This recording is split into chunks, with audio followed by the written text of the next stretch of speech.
بسم اللہ الرحمن الرحیم۔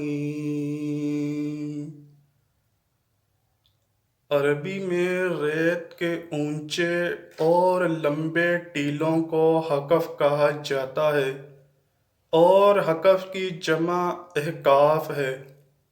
مطلب یہ ہے کہ ریت کے اونچے اور لمبے ٹیلوں کی سرزمین۔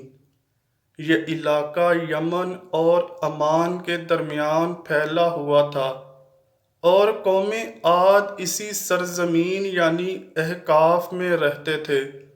قوم عاد میں ایک بادشاہ گزرا ہے جس کا نام شداد تھا۔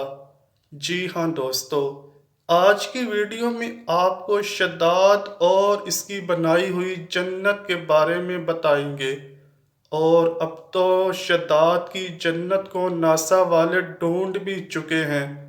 کیا آپ جانتے ہیں کہ شداد کی جنت اس وقت کہاں ہے؟ شداد کی جنت کا نام کیا تھا؟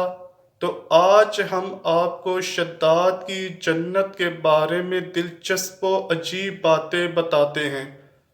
قوم عاد کی طرف حضرت ہود علیہ السلام مبعوث کیے گئے تھے، لیکن قوم عاد کی بدعمالیوں کے سبب جب انہیں تباہ کر دیا گیا تو حضرت ہود علیہ السلام حضر موت کی طرف ہجرت کر گئے۔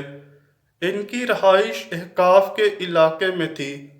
حضرت ہود علیہ السلام کی وفات بھی یہیں ہوئی۔ احقاف میں بسنے والی اس قوم نے بہت ترقی کی۔ اللہ تعالیٰ نے اس قوم کو غیر معمولی قد و قامت اور قوت عطا فرمائی تھی۔ ان میں ہر شخص کا قد کم از کم 12 گز کا ہوتا تھا۔ طاقت کا یہ حال تھا کہ اپنے ہاتھ سے درخت کو اکھاڑ لیتے تھے اور بڑے پتھر کو بآسانی اٹھا لیتے تھے۔ طاقت میں ان کا کوئی ثانی نہ تھا، اس لیے یہ پورے یمن پر قابض ہو گئے۔ شداد اس قوم میں عاد کا بادشاہ تھا۔ شدید اور شداد 2 بھائی تھے۔ شدید کی وفات کے بعد شداد بادشاہ بن گیا۔ شداد جب بادشاہ بنا تو اس کی سلطنت یمن سے عراق اور بعض روایات کے مطابق ایران تک پھیل گئی۔ بے حد مال و دولت اکٹھا ہو گیا۔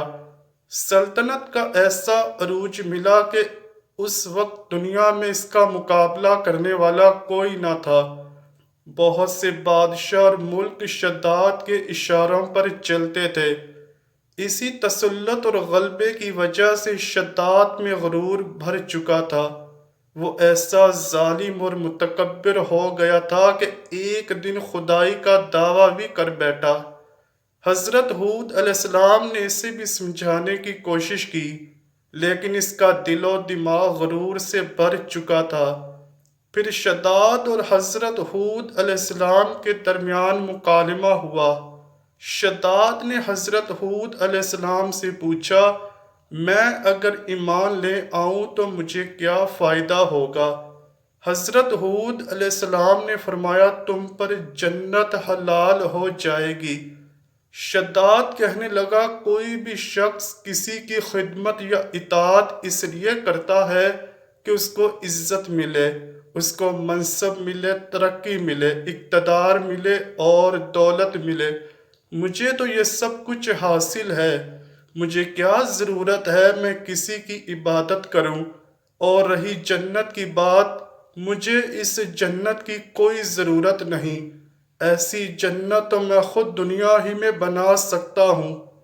حضرت ہود علیہ السلام نے شداد کو کفر اور شرک سے روکنے کی کوشش کی، لیکن وہ باز نہ آیا۔ اس نے سلطنت کے تمام بڑے معمار اکٹھے کیے اور احقاف میں ارم کے مقام پر 20 کوس لمبی اور چوڑی جنت بنوانا شروع کر دی۔ اسی لیے شداد کی جنت کو ارم بھی کہا جاتا ہے۔ شداد نے پوری دنیا سے تعمیراتی کام کے ماہرین کو ادن بھجوانے کا حکم دیا۔ دنیا کے سب حکمرانوں کو حکم دیا گیا کہ سونے اور چاندی کے کانوں سے اینٹیں بنوا کر احقاف بھیجیں۔ دنیا کے تمام ممالک سے سونے اور چاندی کی اینٹیں بنوا کر شداد کو بھجوا دی گئیں۔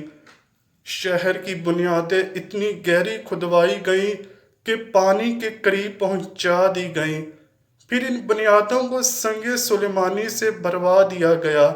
جب بنیادیں بھر کر زمین کے برابر ہو گئیں تو ان پہ سونے چاندی کی اینٹوں کی دیواریں لگا دی گئیں۔ ان دیواروں کی لمبائی اس وقت کے گز کے حساب سے 100 گز مقرر کی گئی۔ جب سورج نکلتا تو اس کی چمک سے دیواروں پر نگاہ نہیں ٹھہرتی تھی۔ یوں شہر کی 4 دیواری بنا دی گئی۔ اس کے بعد 4 دیواری کے اندر 1000 محل تعمیر کیے گئے۔ ہر محل کا 1000 ستونوں والا تھا۔ ہر ستون جواہرات سے سجا دیے گئے۔ پھر شہر کے درمیان ایک نہر بنائی گئی اور ہر محل میں اس نہر سے چھوٹی چھوٹی نہریں لے جائی گئی۔ ہر محل میں حوض اور فوارے بنا دیے گئے۔ ان نہروں کی دیواریں اور فرش یاقوت، زمرد، مرجان اور نیلم سے سجا دیے گئے۔ ان نہروں کے کنارے پر ایسے مصنوعی درخت بنا دیے گئے جن کی جڑیں سونے کی شاخیں اور پتے زمرد کے تھے۔ ان کے پھل موتی اور یاقوت اور دوسرے جواہرات کے بنا کر ان پر ٹانگ دیے گئے۔ شہر کی دکانوں اور دیواروں کو مشک و زعفران اور امر و گلاب سے سجا دیا گیا۔ یاقوت و جواہرات کے خوبصورت پرندے چاندی کی اینٹوں پر بنوا دیے گئے جن پر پہرے دار اپنی اپنی باری پر آ کر پہرے کے لیے بیٹھتے تھے۔ جب تعمیر مکمل ہو گئی تو حکم دیا گیا کہ سارے شہر میں ریشم اور زردوانی کے قالین بچھا دیے جائیں۔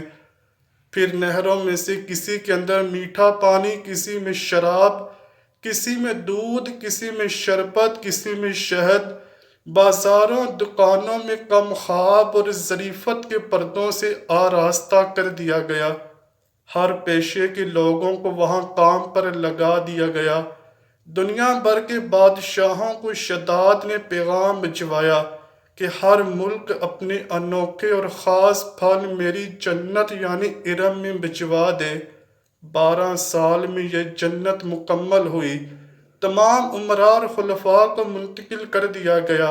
سارے انتظامات مکمل ہونے کے بعد شداد کو پیغام بھجوایا گیا، آپ کی ارم یعنی جنت آپ کے استقبال کے لیے تیار ہے۔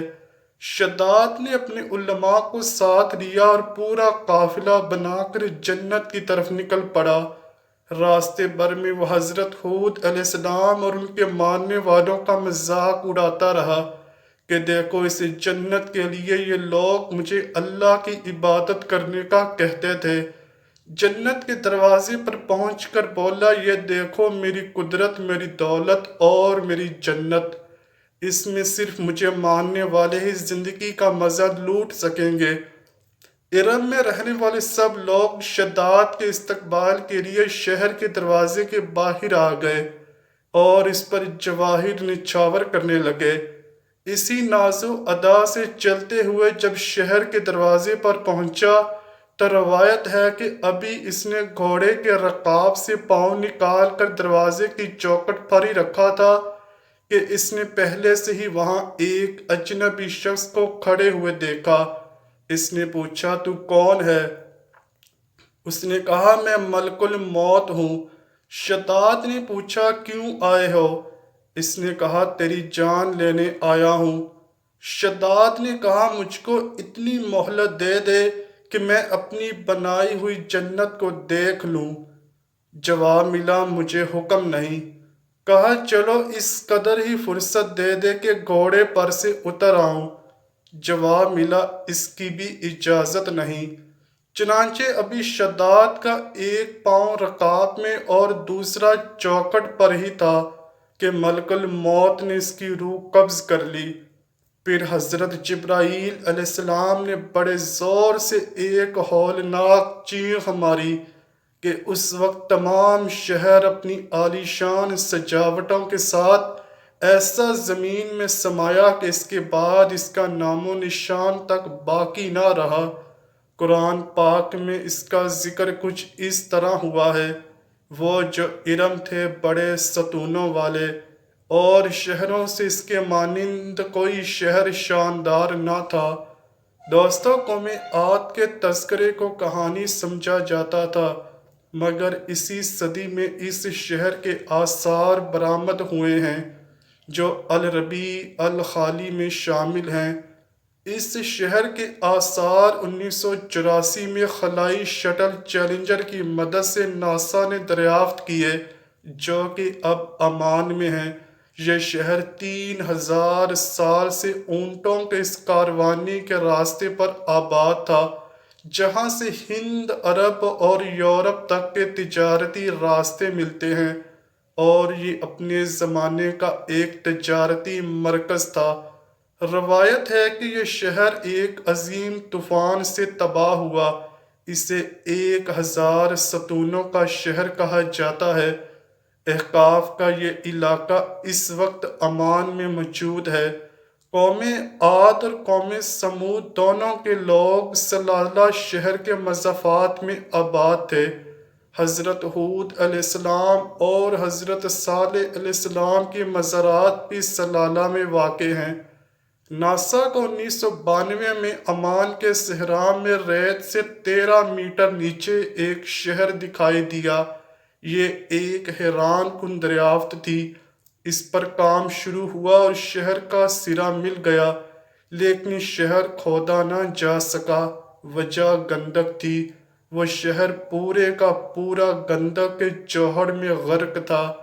دیکھا دوستو، کیسی کیسی سزائیں اور کیسے کیسے عذاب دیے گئے اللہ کے منکروں کو۔ اللہ پاک ہمیں اپنے پیارے حبیب صلی اللہ علیہ وآلہ وسلم کے صدقے اپنے عذاب و غضب سے محفوظ رکھے، اور بروز قیامت ہمارا حساب نرمی سے فرمائے۔ کمنٹ سیکشن میں آئیے اور آمین ضرور لکھیے گا۔ امید کرتا ہوں کہ آپ کو ویڈیو ضرور پسند آئی ہوگی۔ اگر ویڈیو پسند آئی ہے تو ویڈیو کو لائک کیجیے، شیئر کیجیے اور چینل کو لازمی سبسکرائب کیجیے۔ ملتے ہیں اگلی ویڈیو میں، تب تک کے لیے اللہ حافظ۔